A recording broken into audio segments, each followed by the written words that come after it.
Okay, right now we're going to add a mesh, no? UV mesh. So that's a UV sphere mesh. And then do not press anything, just edit the radius into 0.005. Then drag it up and so that you can edit it, the elevation.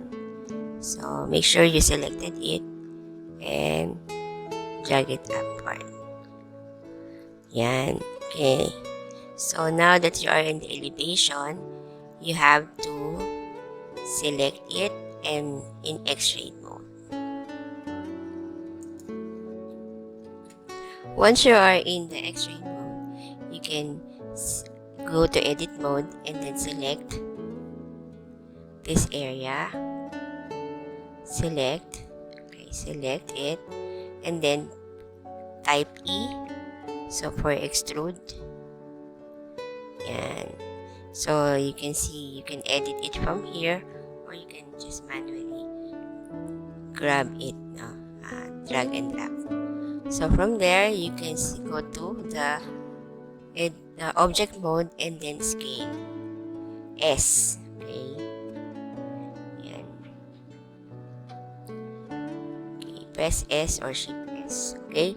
So this one, you can move it going to the donut. So this is my shape of sprinkle. It's kind of unique because there's a round shape there and a straight line. So yeah, so that's my that's the one that I will multiply. So I will not duplicate it manually, but what I'm going to do is to use the editor in the particle. So yeah, check it. No, here's the one sphere. Go to the icing and then make sure you're in the icing. And then go to add, not in the donut, just in icing. Make sure you're in icing. And then add particles. So you will see that it's not huge particles there. We will use hair. Then as you can see, the hair is going down. So what we can do is, if you can go to, let's go to the source and then use modifier. So it's faces and use modifier. Click the use modifier. So you can see all the hair is going up. And that's correct. Now we will go to the render and then use object because we're going to copy the property of use the dropper, the property of the UV sphere. Yan. Click on that.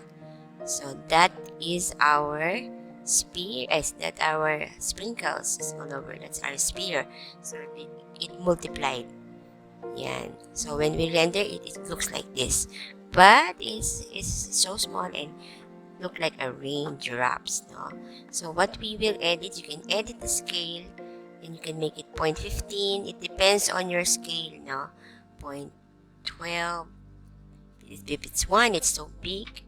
If it's 0.5, it's still big, but you can make it smaller, like 0.20. Yan. But it's too big pa rin, no? So it's, as you can see, that the sprinkles go down, it travel downward of the icing. So we don't want that, no? And we can also make it random. Okay, wait lang. From here, advance, and then you click the rotation, and then when you have to click it, and then when it's already clicked, go to randomize space. Normal, muna yung orientation, and then randomize space. You can edit the randomize space. So when you make it like that, so it moves, no? Some of the particles or some of the sprinkles moves.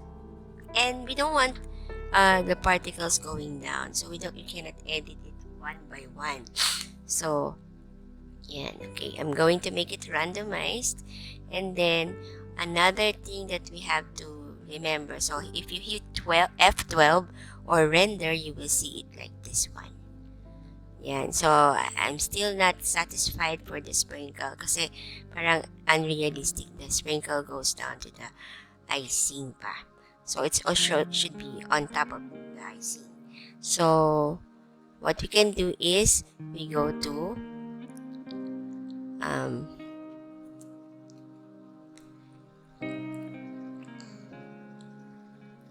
okay, we go to weight paint. Okay, so muna tayo dito. Weight paint. When you go to weight paint, make sure that you are in the icing. Yan, weight paint. Then it will be blue. So you are in the icing. So you can adjust the radius of the brush. Okay, so it's so small, so we can adjust it more. So it becomes green. So what we need, it's like a thermal heat, no? So yung weight is okay. So excuse me. And then we can adjust the radius and then also the weight. Then the strength. Yeah. Okay, so the strength, you can adjust it. Yeah. Okay, why we are doing this? So, pwede mo add more strength so that you can see the red colors. So why we're doing this now? We are doing this because this one will adjust the sprinkles.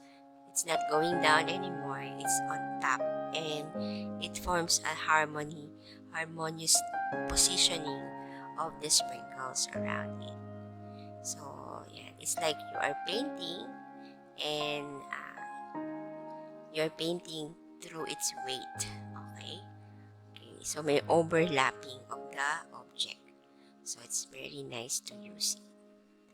Okay, next, when we are done, go to object mode. Then you cannot see it anymore, no? We will go to this one, and look, that is the active group index that we did. But we will go to the vertex, no? Vertex group, I saw it. Yan, you go to this color and then go to vertex density and then click group. Yan, okay. So right now, yan, yung group na yon na nakita nyo kanina, it activates in the vertex. So the one that we paint is here. Then what I want to do is to adjust the size of my sprinkle because the sprinkle that I have is too small. So you can go back to adjust the sprinkle. So same process, you go to the particle. Okay, so we will adjust the size. We will adjust from the render. Where's the render? Okay, we can also add here the scale. We can make it 0.20.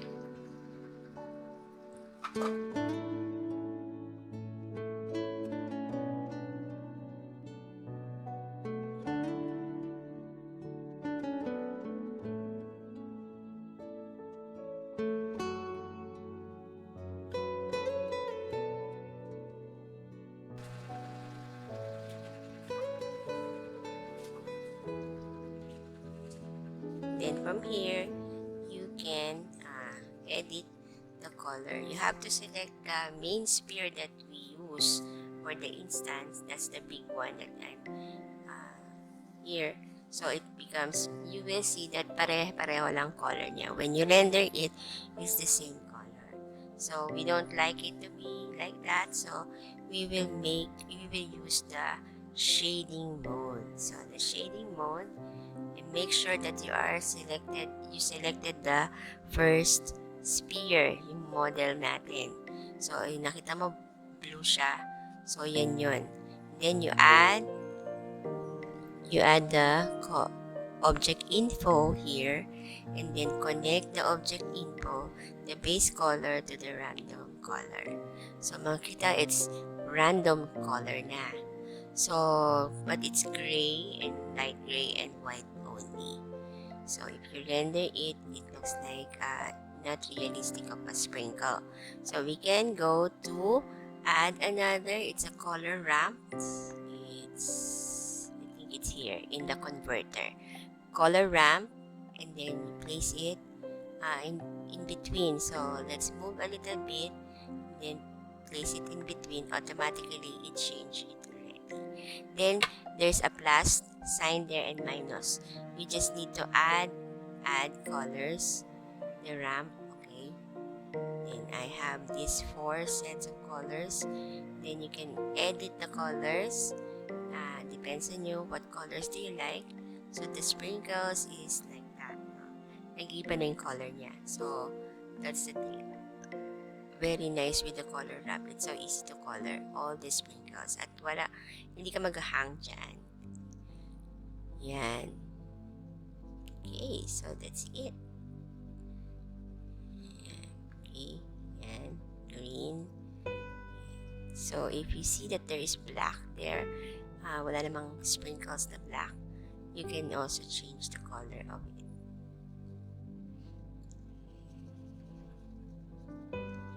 Yan. So, rainbow colors is better, but never use black. Here, I think it's the black one. We edit the color, just adjust it, and then you see. Yan. You can make it orange.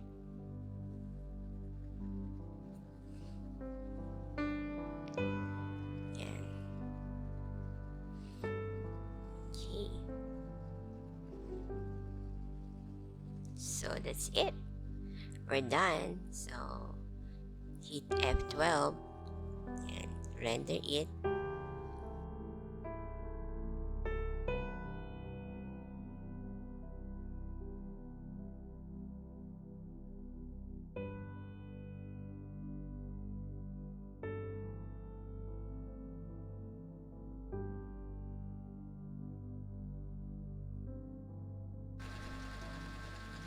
Okay, so we need to go to the particles and edit the rotation. Adjust the rotation. And may movement sa ating mga particles. Okay, do not edit this one, just the rotation. Okay, that's good to go. So if you go to F12, render it, you will see again another update, and I hope you got it, and I hope you can make it also. God bless.